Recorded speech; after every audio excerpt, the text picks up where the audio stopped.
This episode is dedicated to Chandra Maharaj, 1954 to 2025. Chandra, an Agatha Christie superfan and voracious reader generally, left her native Trinidad as a young woman to work for the NHS in England, where she built a loving family, a whole community, and a happy life. I always thought we would interview her one day on the podcast about her recollections of Trinidad in the 1960s. Barbados gets all the credit for inspiring Agatha's fictional island of St. Honore in a Caribbean mystery, but we know she was also inspired by Trinidad and Tobago. This episode is dedicated to Chandra Maharaj.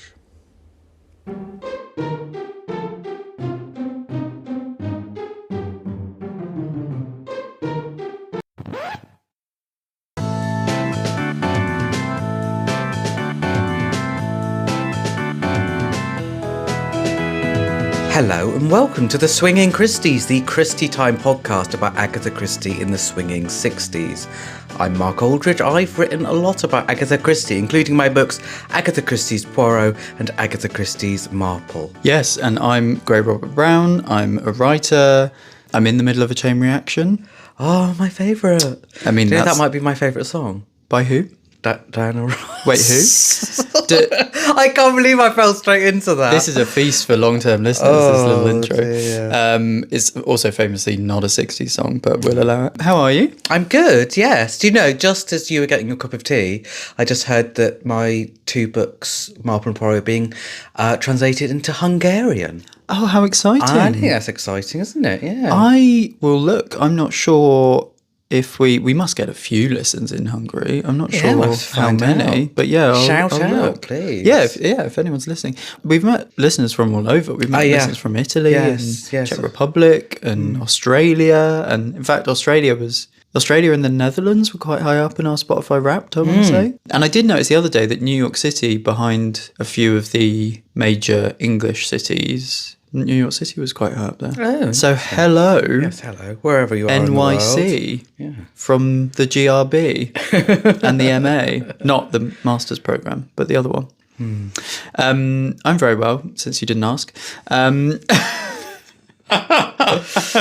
Setting it off as this is going to be the rest of my day. Thanks for asking. It's January, which means it's our podiversary. Oh, that's It's nice to mark it, isn't it? It is nice to mark it. To mark it. Mark it. Because, so we launched on the 7th of January, 2023. Goodness. And it's now January 2026. I feel like I don't even know what 2023 No, it's not. was. No, sorry, 2024. Oh, but we did record some in 2023. We did start recording in 2023. Keep, like Agatha keeps getting new anniversaries depending on how you want to. Yes. Because we're now at the point that every year is 100 years of something. Yes, yeah. Well, and also it's that thing, isn't it? Like a few times through Christie's career, her publishers did that thing where they sort of massaged the numbers to be able to say absolutely ruthlessly. 50 books of, and it's like, it's 50 books only if you count this one twice. Yeah. We've been teasing for some time that we might have some exciting news, haven't we, Mark? We have. Dr. Mark Aldridge. Yes, Would you like to reveal exclusively the announcement, the news? Well, we are, of course, co-hosts and co-producers of the Swinging Christies, but we are also Christie Time. And under our Christie Time umbrella, we are thrilled to announce that we are bringing out a second podcast, which is a limited run series. It's a specific series. Swinging Christies is continuing, but this alongside was our other great idea, we hope, which is WESTMAPOD. That was Gray's title, by the way. Thank you. Full credit to him. Mary Westmacott being Agatha Christie's secret identity, Indeed. her alter ego, and we're going to do a deep dive on that. So yes, we're going book by book through the Mary Westmacott titles, and the first episode, the introduction episode, is dropping on Tuesday the 31st of March, so you haven't long to wait. But note Tuesday, so swinging Sunday still, but Westmapod should have been Wednesday really, but didn't only just thought WESTMAPOD Tuesday, because that's alliteration for you. But yeah, we're super excited about that. We've already recorded huge swathes of it, and it's sounding great. And it's been such a pleasure to revisit another aspect of Agatha's writing. Definitely, and look at context beyond 59 to 70. You know, look at a different historical period, and to, like we do on this project though, to celebrate a different, slightly passed over period for Agatha Christie. Yeah. But yes, WESTMAPOD coming to you soon. And it will be on its own feed, so you need to subscribe to that feed, which will be available from the 31st of March. But yeah, stay on Christie Time, Instagram, Christie Time, Blue Sky for updates. Yes. And more little gems to come. Yes. Exciting. So exciting. This is going to be an exciting year, I think. I think so. I love the music. I really love the music. Like more so which even I than composed. I didn't compose yes, it. dear, sure. But I hummed something quite badly to Gray and said, it could be something like this. And Gray went away and found something. I don't know if I purposefully tried to match your humming. I think I probably just went, yes, dear, and then went and did what I wanted to do. As well, normal. I love my story. No, I don't know, it's just really evocative, and it's quite different to the music for the theme music for Swinging Christies. Yes. And the tone feels very different, which is a nice change. Yeah. But yeah, coming soon, Tuesday the 31st of March. Set your watches. Set your clocks. Set your clocks. Happy New Year, Mark. Happy New Year. I can't believe it, another New Year. New Year. It come round like clockwork. It's amazing, isn't it? Roughly every 12 months. Yes, it feels like you've always just had a New Year or you're about to get one. This is like, okay, I'm going to say it. Last night when we were watching the Joan Hickson Nemesis, and you said your partner James will always say, and he doesn't listen, so I can say this. Yeah. He'll always say like, well, you explain it. He'll say when about, you like, watch, period cards. for example, Joan Hickson Miss Marple, let's say it was made in 1985 and set in 1950, argument's sake. So you watch a car in that, and James is always like, do you know that car would only have been probably about 30 years old when it was this, and now it's like over 70 years old, and I do it every time. But it's actually a point that, because I think you feel like that's closer to you, the Joan Hicksons, whereas actually the period in which they were set, I get that, is closer. But I did Your also response. say, well, that's how time works. Like, it gets further. It's like and you turn to further James away. and you just go, yeah, I mean, decades. You know, what a thing. Yeah. The wheel spins, the clock turns. But yes, new year, new me, new world. New year, new me, new world. So I thought now is the perfect moment. January is the perfect moment when we're trying to sort of be our best selves and set off on the right foot going into a new year to talk about how we think about the world around us and climate change. It's quite a serious and concerning topic in many ways. We're going to keep it light, don't you worry. But also it's important to talk about. And like many things, it has a fascinating precedence in Christie in the 60s. So I want to talk just briefly about where we're up to now as of 2026. So I'm sorry to report that it's not looking good, as you should well know. So we have, as humanity, basically missed the point at which it was possible to prevent global heating exceeding 1.5 centigrade, which is a quote from the UN Secretary General ahead of COP30. That's the climate conference that they do every year. That was last year's. The planet's past 10 years have been the hottest in recorded history, and that, of course, has an impact on the environment. You get extreme weather, like, dare I say, today. The extremes of weather at either end for a climate that is supposed to be relatively mild, which is the British climate, are noticeable. Has an impact on things like health and mortality, the strain on humanitarian work, on economies, and it leads to mass migration. You know, all of these things are these buzzwords in the papers that we hear about all the time, and it is important. I'm as bad at it as anyone of sort of burying my head in the sand for my own mental health, but it is important that we take a moment to acknowledge this. Dare I say, none of this is news, right? Because as far back as the 60s, swinging, and indeed beyond, scientists have been warning about this, right? Yeah. We know this. They've been warning about environmental changes. There's a few references in Dominic Sandbrook's White Heat, which we reference all the time, about the ecology movement. It like many things, like feminism, it doesn't start in the 60s. It very much predates that, but it also comes to the fore with those countercultural movements. Yes, can gain momentum because people are thinking, well, actually, I can speak out about something that personally affects me. I don't have to just go with the flow. Definitely, yeah. It was emboldening, enfranchising people and emancipating people to kind of speak out. And actually, there's a great, I've talked about this on the podcast before, but my partner and I went to a really good exhibition called Resistors. It was at the Barbican a couple of years ago, and it was about the intersection of feminism and the ecological movement. And given that Christie, whether she likes to identify herself as it or not, is undeniably a boom for feminism in many ways, and indeed Rachel Carson is, who we'll introduce in a minute, that feels quite significant, I think. But yeah, in the 60s, we've talked about most of this stuff before, haven't we? But it's stuff like there's advancing technology, so planes and cars, the increasing mechanization and electrification of everything. There's a feeling that are we in the 60s dreaming of space so much because we're looking to escape our own planet and the ramifications of that.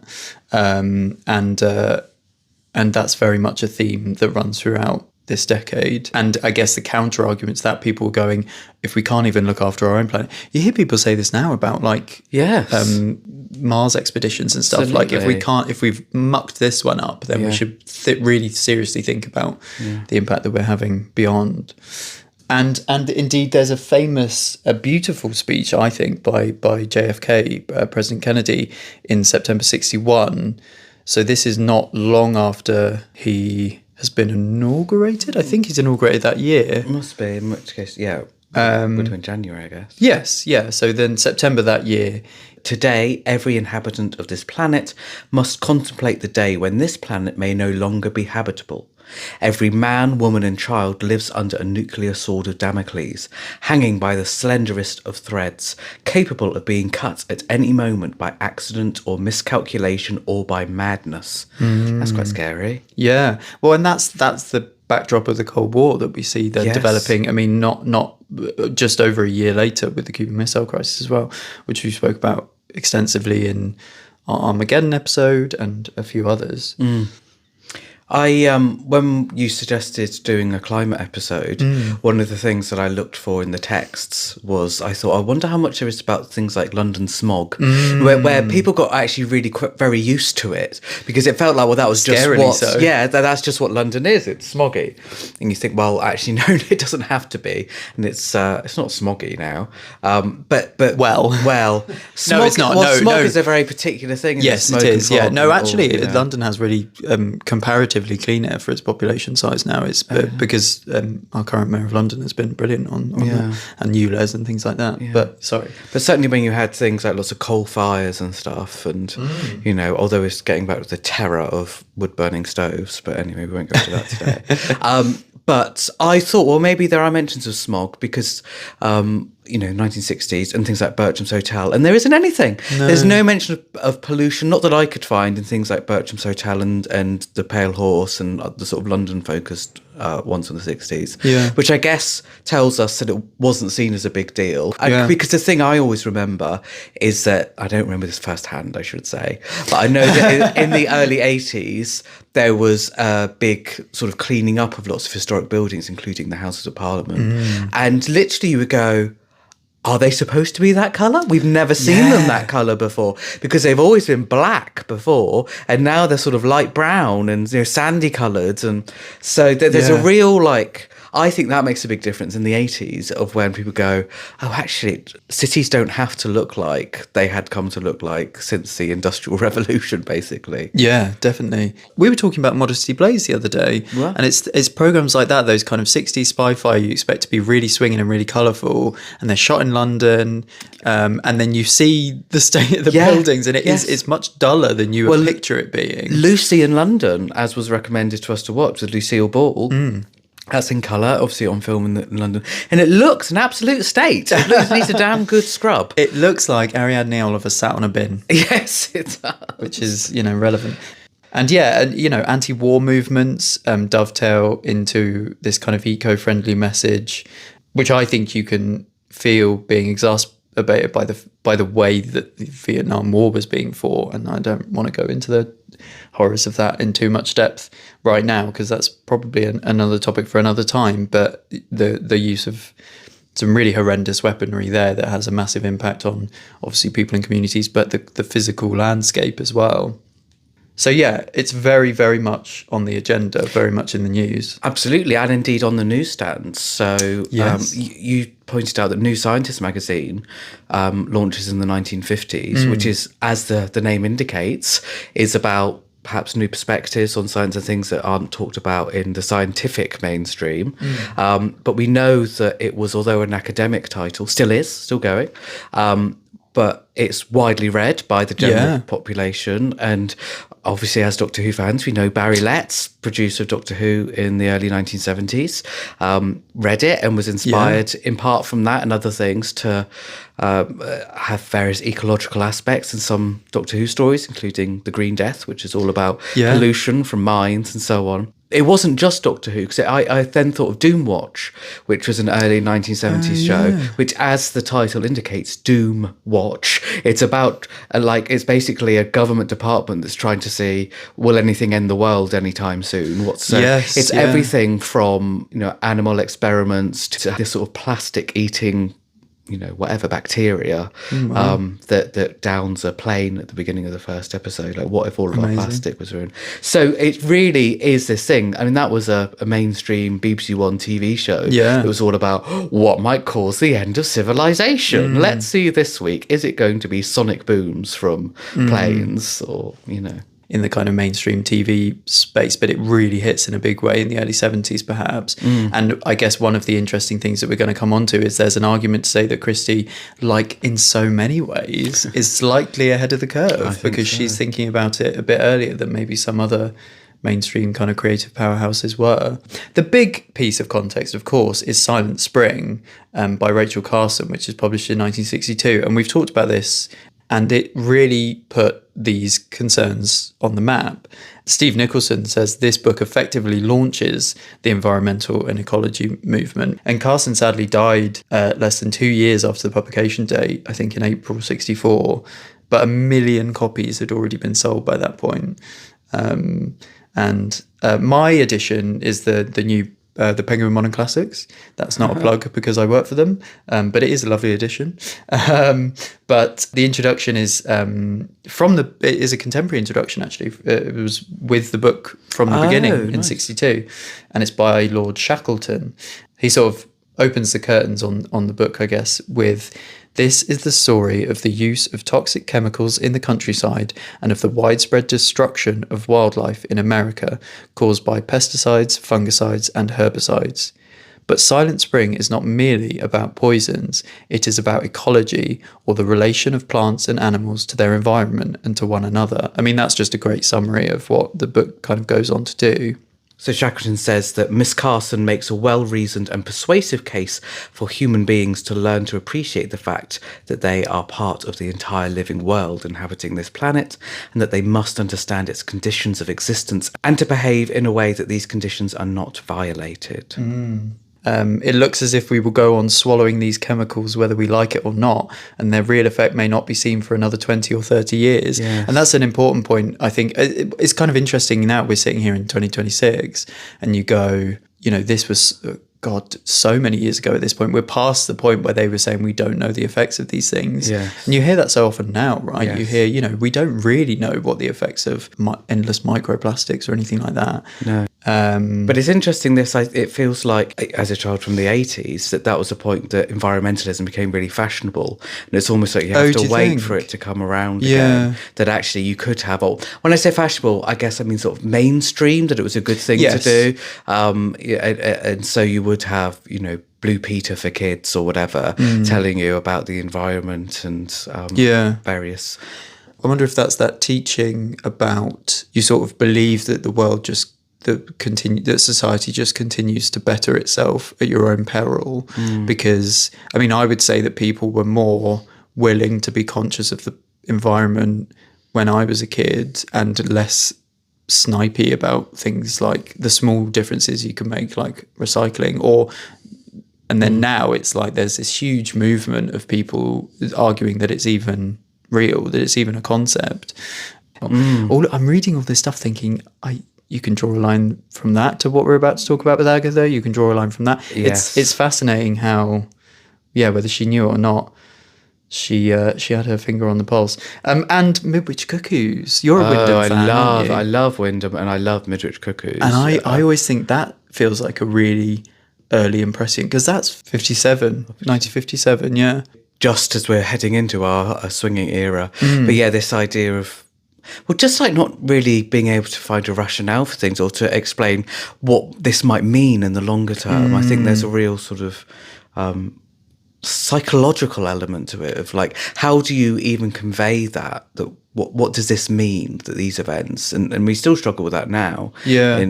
I guess that's fuel for sci-fi just generally, isn't it? And that is something that really peaks at the mid 20th century, that sort of weird fiction boom. But again, I mean, Christie's pigeonholed as a crime writer, but she does tap into that kind of genre mode as well. Definitely worth a read for any fans of the podcast that haven't read Midwich Cuckoos, because you'd find a lot in there. A Christie fan would find a lot in there to enjoy. Definitely, yeah. Agatha has her own version of this idea of how might nature change with and the warnings and warnings, with In the Cool of the Evening, which is a short story within Star Over Bethlehem. Star Over Bethlehem is a lesser-known festive collection of stories and poems from 1965. It's one of the ones that's made the biggest impression on me as a story. And I wish I could now sit and say, and she wrote it at this time, but we don't know. Unfortunately, for Star Over Bethlehem, it's a bit of, some of them are quite old, some of them are much more recent. All we know is that I can really say is that it wasn't published before Star Over Bethlehem in 1965, but also when Agatha sent her agent Edmund Cork 2 stories, The Water Bus and The Island, she said that those would be new to him, implying that the others weren't. So perhaps it was a few years older. I can't imagine it's certainly more than 10 years old. I just can't believe that that's possible, because I just feel it's got to come out of like nuclear, out of those sorts of scientific developments. Otherwise it doesn't, that would be a hell of an imagination, which we know she had, but a hell of a scientific, nous and I think you're right. I think we both think it's a brilliant story. So as it's quite short, I can basically give a summary. But so it's the story of Janet Grierson and her husband, and specifically their son Alan. So the devout Janet is desperate for a miracle cure for her son Alan, who she thinks is, in today's parlance, you'd say neurodivergent. The terminology used in the story is we would now consider to be offensive, I think. But he is fascinated by this, is because he's fascinated by these strange creatures that he finds that we're told have been created by an accident at the big research station up on the Downs. For example, we hear about a frog with wings and feathers. We indeed get an illustration of it. We get an illustration of it. And I remember us talking about that in the Armageddon episode, actually, which is worth a listen if you haven't, or re-listen. Listen again, why not? Yeah, I haven't listened to it for ages. Maybe I will. It's a good one. Thank you. Thank me. And then as Janet kind of reaches fever pitch over this situation with her son, she's really worried about him. Alan kind of just benignly wanders off to meet his friend at the bottom of the garden. And the friend, towards the end of the story, reveals that he goes by many names, one of which is the name God. So there's a lot of conversation, isn't there, in the story about a godless world and what it means to not know God. Yes. In the sense that, which is a great irony, right? Because Alan literally knows God. He's mates with God. But also it's about, what does it mean to not be with God physically, but also to not be with him mentally or spiritually? Yeah. Because I think that's something that people are so guided by their beliefs, which might be religious, might be spiritual, or might be, scientific. And that I think all of us find it a little bit difficult. I'm such a cynic and always have been. And I, if you've got any children, skip forward the next 30 seconds. But I never believed in Father Christmas. I know. And we might have young listeners. I can't believe I've just you're saying said skip this. forward 30 seconds. And in January and as well. indeed. Santa's only just gone back to the North Pole to retire. Well, that's... after everything he did for you last month. And I never believed in God. I just didn't get it. It just didn't fit with the way that I saw the world. And yet there are other people, of course, many millions, if not billions of people, who'll say, I don't understand how the world could possibly exist and operate if there isn't some sort of higher presence. And it's just that thing about all of us tend to find it tough to see how other people can see things, which is why I think there is very often cynicism about people who convert from one to the other, or especially I think people who find God. That's seen as sort of slightly suspicious in a way, because I feel that people think, oh well, I understand one of the two perspectives, but I don't understand how you can move from one to the other. Yeah, maybe. I mean, I think that's probably one. I mean, I'm personally not religious either, although I do sort of believe that you don't think you can be sure about anything, and actually the second in which you find yourself absolutely sure about something in life, people or things surprise you. I think it's important to keep an open mind. I think that's one of the reasons why the story is so fantastic, because I think I appreciate it as an atheist as much as I think you can appreciate it as a Christian. As we know Christie was a devout Christian. Absolutely. And it doesn't sneer to you either way, I don't think. But yeah, I mean, even she writes specifically that the church is busy. So this idea that the community is very God-fearing, everyone's there. But she also says that it's busier at evensong rather than because it opens on evensong, doesn't it? The story, rather than for the morning service. So there's multiple readings there about are people teetering on the edge of not believing? Have they had their beliefs challenged by what's happened at the research centre, for example? And just sort of generally a feeling of regret. Like the rector, it always sticks in my mind how he sort of feels like he's failed. He's sort of this like disappointed, quite sad figure. I always think of the Reverend in The Curse of Fenrir. Who's that same thing. He's like struggling with his faith and a bit sort of a bit wobbly in a really kind of sweet, evocative way. We have to get the Doctor Who references in there. But yeah, and Janet specifically says, today in church, I had a terrible feeling. I felt that God wasn't there. I didn't feel that there was no God, just that he was somewhere else. But where? I think that's so amazing. It's so beautiful, What an amazing... Not even like the language, but just that idea of that. I just find that really, really interesting. And it's more complex than people give it credit for, because she's not saying she's lost her belief. She's not saying she doesn't think there is a God anymore, which you could say maybe the scientific advances might make people feel that way. She doesn't think that. She just thinks he's almost not looking down upon her community and her family and her son in this moment. And that's why they're almost being left behind. And when she's talking to Alan later and she's talking about where God lives and why he isn't here, and there's this question of doesn't he come down and walk about in the evenings, which is, of course, a nod to our title, In the Cool of the Evening, which is paraphrasing and referencing the Bible. But yeah, it's so layered. You touched on this a minute ago, but this thing of science versus religion, and it feels like they're very much two poles in this story that Christie's looking at, and that lends itself to this ecological reading that we're giving now. I think it's fascinating how, so Alan calls this creature that he finds Raphion. That's how I'd say it. Which, so it's spelled like Raph and then I-O-N. For me... my interpretation of that is that it's based on Raphael, which I always think is a very Old Testament name, very biblical name, maybe Hebrew. But there's actually a second mutant, which I'd forgotten about towards the end, which is like rabbit-based. Because you didn't get a picture of it. That's it. No, we don't. You're right. Yeah, you're absolutely right. And he calls that Fortior, which, I mean, I can't think. But both the suffixes of Eon and Eor have that slightly retro sci-fi thing. Yes. He also says all names are good names. So, and there is this sense that, I think I'm right in saying my Bible's a little rusty, but I think I'm getting this from the All About Agatha episode on this topic, that Adam helps God name creatures in Genesis. Okay. So I think there's a sense that Alan is helping God name, or they're working together to name them. And obviously Alan, Adam, there's an implication there.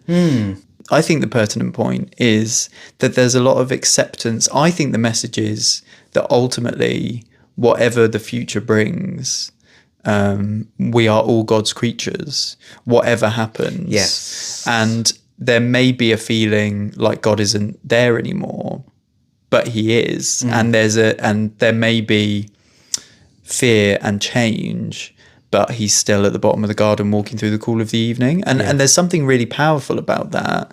And it feels like Christie trying to wrestle with her fear of the future, maybe, in a way that she does with Passenger to Frankfurt, but in a much more positive way than that book. That book feels much more on the cynical side or the negative side. Do you know what I mean? Yeah, I do. Yes, absolutely. Yeah.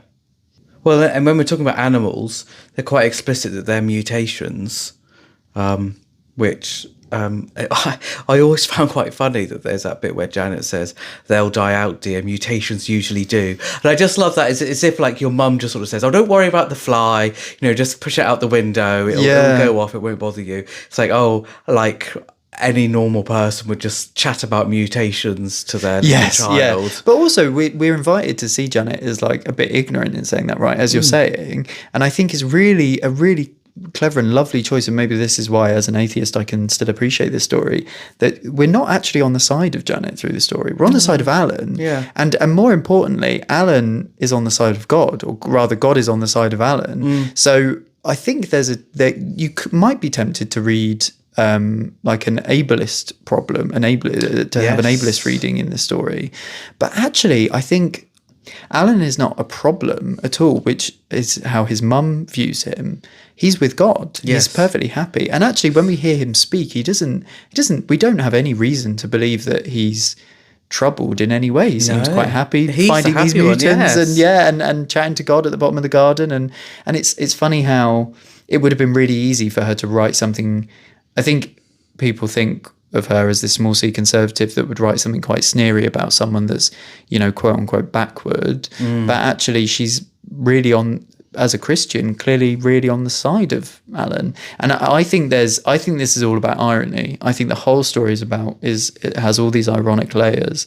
And for me, Alan is the irony of like Tiresias, Tiresias, the irony being that he is a prophet, he sees everything, but he is blind. So people dismiss him because he's blind. But the ironic thing is that he sees more than you will ever see, because he actually knows the best. And Alan is dismissed, and actually his faith is the strongest, and he's anointed by God, and he's out in the garden having a great time when we leave the story. Yes. It's really beautiful. It is beautiful. I love this story. I think it's so memorable, and it's just such a strong example of Agatha Christie being able to look at something with a new eye, really thinking about it from a different perspective. Yeah, definitely. Bit of a contemporary case study. You're also, like me, a Hitchcock fan. I am indeed. In fact, you're doing a bit of a Hitchcock watch-a-thon at the moment, aren't you? I am. I'm doing a random Hitchcock. So because you were doing Random Who. Doing Random Who. Came to the end of that. Which I am cheekily including 2 remakes of Hitchcock films. The 70s remakes of... I don't remember allowing that. 39 Steps and The Lady Vanishes, because I have fond memories of watching the Robert Powell 39 Steps about 30 years ago, and Lady Vanishes remake I've always loved with Elliot Gould and Sybil Shepherd and Angela Lansbury. Elliot Gould, as in Ross and Monica's father?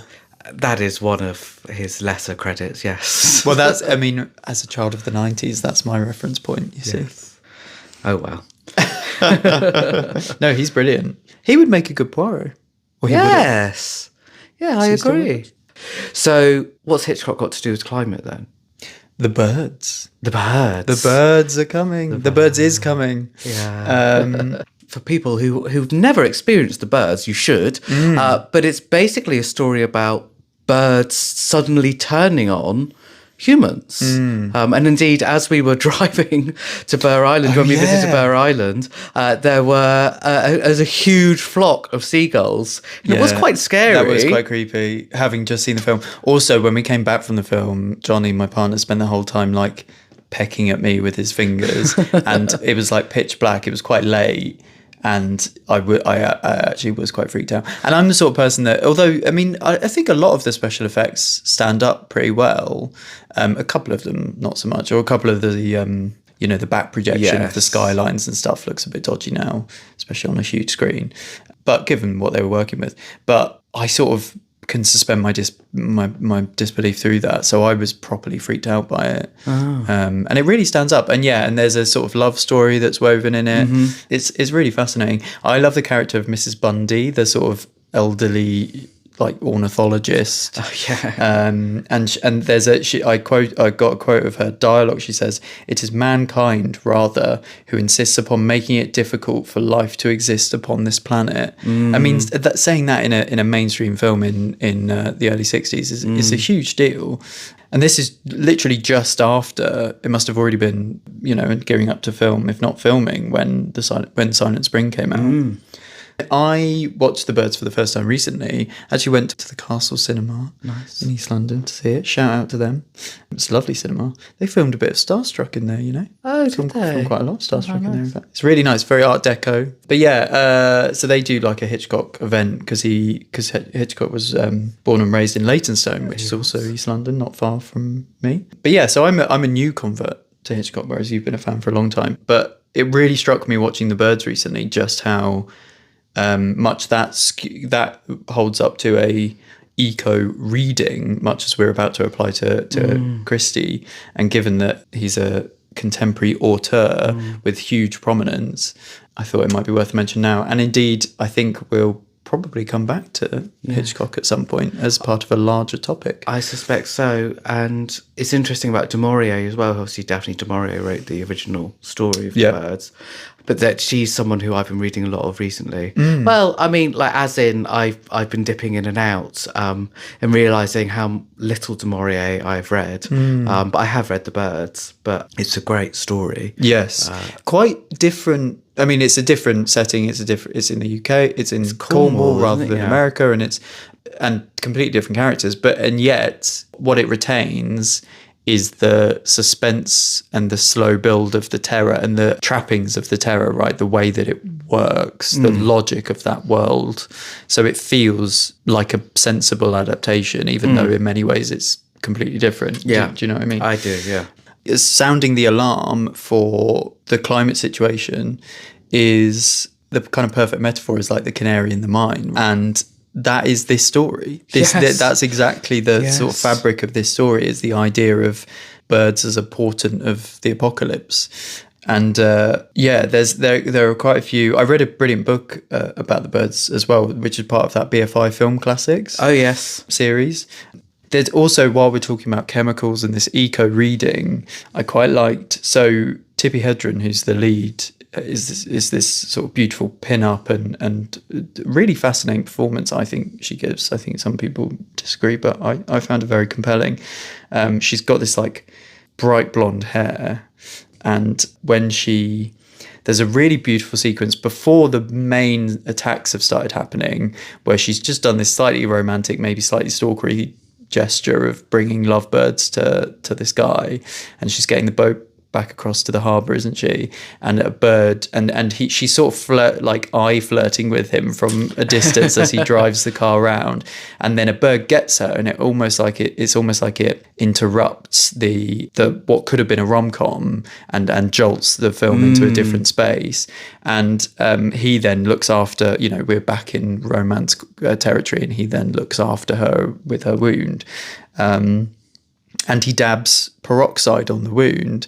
And in the BFI Film Classics book, Camille Paglia, the academic who wrote it, points out that because her hair is bottle blonde, it seems like she gains strength from the kind of added peroxide, and she's like back on her feet.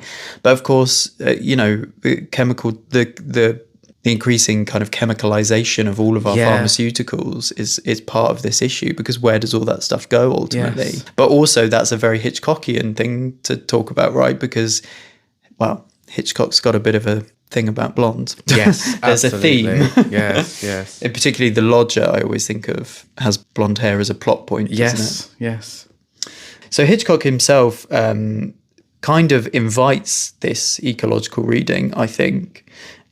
He was quoted as saying, "All you can say about the birds is nature can be awful rough on you if you play around with it. Look at what uranium has done." So that's a radioactive substance. "Men dug that out of the ground. The birds expresses the dangers of nature." And then there's a later interview where he says similar. He says that the film is about, and I'm quoting now, "everyone taking nature for granted. Everyone took the birds for granted until the birds one day turned on them. The birds have been shot at, eaten. Don't mess about or tamper with nature. Who knows? It's feasible in the year 3000 or 4000 for all the animals to have taken over." And Gray, you're a vegan, so they really should leave you for last. If they do take us, I would say, to be fair, there's not a lot of meat on me to eat. No, that is very true. Maybe it makes sense on a practical level to leave me to the last. Yeah. Although if you had your way, there'd be more meat on me, because every time we record, you bring like 7 bags of snacks for me, and I just stuff my face. It's my goal. No, you're very generous. It's always like delicious, fancy vegan chocolate and stuff. We do eat well here at the Swinging Christies. We do. But interestingly, so Hitchcock very much feels like the legacy of the film is an eco one. Tippi Hedren, the lead, becomes an actual animal activist, doesn't she? Yes, I'd forgotten about this until you mentioned it. You got it from the classics book. Yeah, from Paglia. So she produces this lavishly illustrated book called The Cats of Shambhala, which describes to going to meetings, I'm quoting Paglia again, meetings, interviews, supermarkets, and even a posh restaurant with a baby lion in a picnic basket, being clawed in the face and scarred by a cheetah, having her scalp gashed open by a lion seizing her head in its jaws. Goodness me. There are photos of Hedren and the adolescent Melanie playing rowdy tug-of-war with 4 lion cubs in the bedroom, and of Melanie sleeping with a giant full-grown lion under a blanket in bed, its heavy tail curving to the floor. In many interviews over the years about Psycho, Janet Leigh has repeatedly expressed her continuing fear of taking showers. I mean, no wonder. I'm going to watch Psycho, actually. It's on iPlayer at the moment. Oh, yes, it's fantastic. Yeah. And obviously, so that was she was another kind of Hitchcock's lead females, and with all the problems that entails. Tippi Hedren, in contrast, although traumatised by animal nature in The Birds, seems to have actively confronted Hitchcock's challenges. Once her consciousness had been raised about animals, she wrote, she refused to wear the fur coat Hitchcock had given her, and eventually hocked it to pay feed and maintenance bills at Shambhala. As Queen of the Lions, she beat Hitchcock at his own game. Of all his stars, she is the only one who found the MacGuffin. And in the embattled private dialogue with Hitchcock, Tippi Hedren had the last word. Fab. Yeah, good for her. Good for her. You know, as a film and TV person, as well as I do, as someone that used to work in TV, a little chap called Albert. Oh, yes. Good old Albert. He is credited so much. The amount of things that he produces. Well, he's been very incredible. loyal to Tommy and Tuppence over the years, you see. Yeah. So Albert, for those who don't know, or if a programme has an Albert accreditation, you might see it at the end of the credits, as Mark's just implying, the logo. It's like a foot logo footprint, yeah. At the end of credits on a lot of BBC shows in particular. Basically, it's a system by which TV programs are encouraged to be more eco-friendly, but it's twofold. So not only is it about being more conscious of the environment around us in the production itself. So, like, I don't know, when I used to I did a bit of work on the production management across the soaps, and there'd be things like, making sure that there's a water fountain available for people to fill up their own bottles of water, rather than giving people plastic bottles of water. Stuff as simple as that. Recycling points on set, because actually a TV or film set, as you know, is very wasteful, really. Yes. And, you're bringing lots of things to one location. Temporarily, yes. which invites single use. Yes. So that's really important. And then the other side of it is editorial, like as in what's actually in the program. So the example I always think of is we both love the Sewing Bee. Like, for example, when they do reduce, reuse, recycle, like they'll get Albert points for showing that you can do, something with your scraps. Or, if Big Mo puts something in the bin and Stacey Slater goes, not in that one, recycle it, and then gets on with the scene, then, that's an editorial example. Yeah. But I think you said it's on the map at work now. Yeah, so obviously I'm a associate professor at work, so I teach film and TV at Southampton Solent University, and on our film and TV degree, we've just started to do Albert accreditation. So our first set of students have just gone through it. But yeah, it's sustainability is actually one of the sort of foundations of the degree going forward, because it's such a big thing, and obviously very important, but you've got to know if you're going to work in the industry. So if you're interested in studying film and television, and you think you might be interested in environmental issues, by all means come to one of our open days at Southampton Solent University. I never talk about my day job on this. No, and I don't think I've ever mentioned that I used to work in telly either. No. So there you go. It's a first for both of us. We contain multitudes, Mark. We're very fascinating figures. We're like, oh my God, what's her name? Bess Sedgwick in At Bertram's Hotel. She's lived a life. She's done all these things. Yeah. She's been with... Still haven't saved anyone from a burning building, but still. Well, but anyway, why is all this relevant? You're wondering, dear listener. Well, I thought it might be fun to do a bit of an Albert rundown and let's see which of the swinging texts would pass their Albert accreditation. Oh, go on. If there were such a thing, for novels, which of course there isn't, but I just thought it might be interesting. So the sort of thing we're looking for, I should say. So I'm getting this from the Albert website. So it's if you authentically include sustainable or environmental themes in your program editorial, which is what I was saying. So for example, traveling or moving around more sustainably, taking the train instead of taking a plane, for example. How we use materials and resources more sustainably and avoid or reduce waste. Obviously, it's about reducing as well. Like, I mean, you could scoff and go, well, printing a book, you're cutting down a tree, whatever. But it's like, we understand that obviously you understand that all of us have a carbon footprint as we move through the world. Yes. I've been flying a lot this year. So whether I'm vegan or not, I still have a carbon footprint. I'm very aware of that. It's about all of us just trying to be a little bit conscious in the ways that we can, right? Not judgmental and not resist it, just open and conscious. So individuals, communities, creatives or artists imagining, discussing, making efforts or demands for a more sustainable world, how we can enhance our personal connection with nature, celebrities or influencers or public figures. So maybe, for example, Bess Sedgwick getting up in the Bertram's bar and saying, I'm a big fan of reusing my towels rather than giving them to the staff to wash every day. I don't know, that doesn't happen.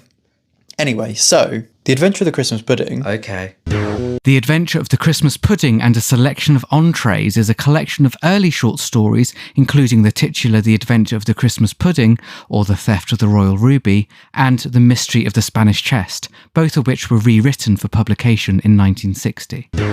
Is really, if you think about it, indeed a lot of the Poirot canon boils down to, a surprising amount of the Poirot canon boils down to the fact that he much prefers modern central heating to traditional fires. Yes. Which I think is a trauma sparked by his experience with a fire from his very first case that we see in The Mysterious Fairy Stars. Yeah. No spoilers. But not only is it mentioned in A Christmas Pudding, it's mentioned in Third Girl, and indeed at Bertram's Hotel has modern central heating, even though it's very traditional and Edwardian in all other ways. And of course, central heating is much more sustainable than wooden fires. Of course it releases gases into the atmosphere. So that's a big tick for that. Big tick for pudding. Brilliant. And no smog, of course, from open fires. Quite. So yes, and a tick for Third Girl and at Bertram's Hotel as well. Doom doom. We have air travel in A Caribbean Mystery and in Passengers Frankfurt. A Caribbean Mystery is a Miss Marple novel about a murder on the fictional island of Saint Honoré from 1964. Passenger to Frankfurt is a standalone espionage thriller about Sir Stafford Nye's hunt for answers from 1970. Extensively in both books, we Well, in Caribbean Mystery, they're going quite far. Yes. Although remember we said how in the paperback book is of a cruise ship. Yes, there's even one though she cover. flies there. There's one cover that has a big boat on the cover. Yeah. Or so a few covers. maybe that was the Albert thing of them going, Do you think? don't read it. Just imagine she's So gone if you by. don't read it, but you just look at Yeah. it, then it is eco. There you go. You know, air travel is something that we should all, myself included, be very conscious of. And Passenger to Frankfurt is literally a globe-trotting novel that opens in Frankfurt Airport, which was one of the busiest airports in the world, I think, at that point. It was a real hub of travel. So that's a little dot on the copybooks of Caribbean and Passenger. The Mirror Crack from Side to Side. The Mirror Cracks from Side to Side is a Miss Marple novel about a poisoning at a film star's house. It's from 1962.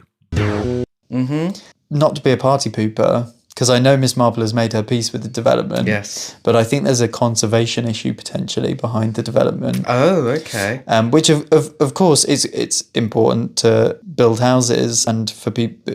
Basically, like Miss Marple says, people have got to live somewhere. Yeah.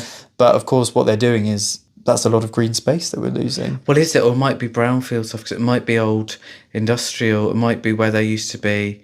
Do you think? I think it's implied that it's sort of it was bountiful countryside before, because I isn't think that it's why they're definitely annoyed? Implied, yeah, but I'm trying to be. Oh, you're trying to boost the Albert I'm trying points. to boost the Albert points. Oh, I see. Because Okay. that often is what. Because to be fair, that is often what happens. Is that you think it's going to be fields, but actually building on fields is a bit of a nuisance. It's much better to build on stuff that's already got like some plumbing, some infrastructure that you can extend. Which is why often it's Maybe. like, oh well, there used to be a farm here or something. But there's that whole thing, isn't there, about how you go down the little path and over a little bridge, over a stream, and then you're in the development. Yes, so it is that's clearly very, very rural. Yeah. Okay. Nice try. I tried. But there are people in the book that are quite sniffy about the development, and it comes out in a slightly classist way by some people, not by Miss Marple. It's important to remember, and indeed the it's kind of described as like a full stop, like that's it, it's happening. Yes. The development, Yes. which is a good metaphor for the wildlife came to a full stop, didn't it, when they built those houses? Yeah. Well, it happens where I live because we sometimes get deer in our front garden. Oh. Yeah. They've got plenty of places still to live, it should be said. We're literally opposite a wood. But Yes, I mean, but now these developments are done quite consciously with, retaining some, what's it called? Like they're supposed to be like free ground, like free range ground. Like nature reserves You know what I sort of mean? places. Yeah. Yeah, which you've got near you. You've got those lovely woods and stuff. They need to retain a certain. I think by law they have to retain. I think they do now. But of course, when the new towns were popping up in the 60s, as we've talked about, less so. But similarly, on this theme of knocking down and rebuilding, I mean, a perfectly good house is felled in Endless Night. Endless Night is a standalone psychological thriller in which young couple Michael and Ellie are menaced by unusual happenings. It's from 1967. Is it a perfectly good house? Well, I think it would be more eco-friendly to refurbish the existing house in Endless Night rather than raze it to the ground and build this swanky new modern thing, which is what Michael Rogers does in Endless Night. He does, but I got does, the I guess. feeling that it was never really going to be fixable, that old house. But maybe that's from the case of the caretaker that I'm thinking about. Oh, quite possibly, yeah. Well, write in if you have any thoughts on that. But yeah, I think for me, it seemed the implication was that it was for aesthetic purposes because they didn't want this Victorian blot on the landscape. They wanted this modern swanky place. Yes. They wanted that too. Yeah, well, I mean, if you're going to the effort, you may as well make it nice with a remote-controlled stream appearing in the middle of the living room as per the film. That's what we always wanted. But yes, maybe a little question mark for Endless Night. But The Sunken Garden in Halloween Party. Halloween Party is a Poirot mystery novel in which a girl is drowned while apple bobbing from 1969. Is a great example of propagating a wildlife in a conservation area, a little haven of wildlife. A little reserve. In a place that otherwise would have been quite barren because it's in a quarry. It's a quarry garden. That's the whole point. Yeah. So a tick for the gardener in Halloween Party done. for that. For that. Maybe not for other things they may or may not do in the story. But yes, and as I Waste said, of water for one thing. splashing it all over the floor. That's dark, Mark. Those of you who are familiar with the murder at the start of Halloween Party will get Mark's evil sense of humour. We're a long way from Halloween now, Mark, and a long way till the next Halloween. Come on, it's a new year, new us. All right. Just a fun little rundown. Of course, all in good jest, but it's important to think about these things sometimes. So that's what we've endeavoured to do. Yes. Next episode, we're going to be on Burr Island. In fact, peek behind the curtain, we're actually on Burr Island right now. We're making the most of our time here to record two episodes. Yes, recording out of order. But we're making a virtue of being on Burr Island next episode, right? We are, yes. We're going to think about how the connections between Devon and Agatha, what they were like in the 1960s. And yes, having a bit of an exploration of that whilst we explore the island as well. Yes, yeah. Oh my God, yeah. I can't wait to see more of it. So do get in touch if you've got anything you wanted to contribute or you just want to say hi. You can find us on Instagram at Christie_time. Our blue sky is christietime.com, which is also our website. You can email us at christietimeprod@gmail.com. Gray's website is grayrobertbrown.wixsite.com/grayrobertbrown. My Instagram is at Dr. Mark Aldridge and my blue sky is markaldridge.info. And of course, you're very welcome to purchase any of my books, should you like. They're available everywhere. Yes, do. I mean, I know it uses paper, but I can't think of a better use than paper being used for writing about or by Agatha Christie. Yes, I agree. That is the exception that I will make to my otherwise striving to be eco lifestyle. Oh. And on that note, Happy New Year and keep swinging. Keep swinging. Keep swinging.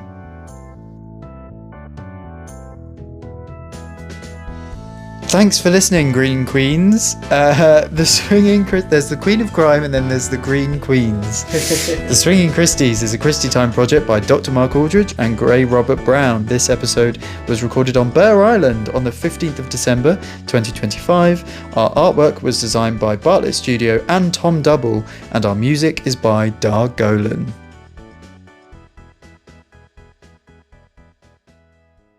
Elliot Gould, he would make a good Poirot. Yes. Yeah, I agree. Is he still with us? Yeah. I think so. If I just killed someone else? No. Elliot Gould's still with us, I'm sure. No, exactly. So it's like, yeah, he is. So it's like Diana Ross all over again. I'm like the Grim Reaper.